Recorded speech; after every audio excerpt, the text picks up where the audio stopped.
भीष्म के जन्म के बाद हस्तिनापुर का भविष्य उनके मजबूत कंधों पर टिका था, लेकिन नियति के खेल ने कुछ और ही लिखा था।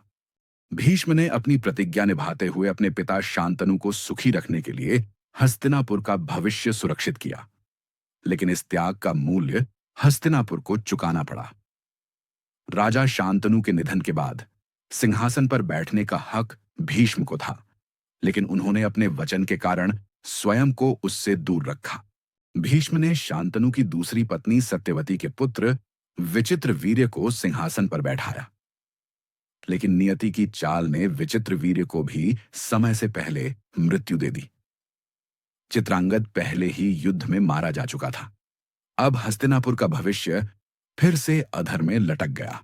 सत्यवती ने भीष्म के समक्ष आकर करुणा भरी आंखों से कहा, हस्तिनापुर का वंश समाप्त हो रहा है। भीष्म, तुम्हारे त्याग का मूल्य बहुत बड़ा हो गया है।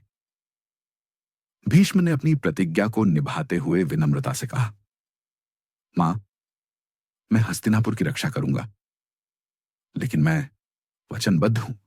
तभी सत्यवती ने अपने पहले पुत्र महर्षि व्यास को बुलाया।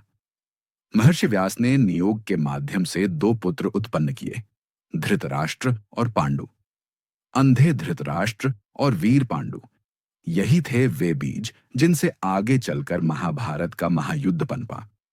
कुरुवंश का भविष्य एक बार फिर अंकुरित हुआ, लेकिन सत्यवती के मन में कहीं न कहीं यह डर था कि सत्ता और लालच के बीच हस्तिनापुर एक बार फिर धर्म और अधर्म की लड़ाई का केंद्र बनेगा।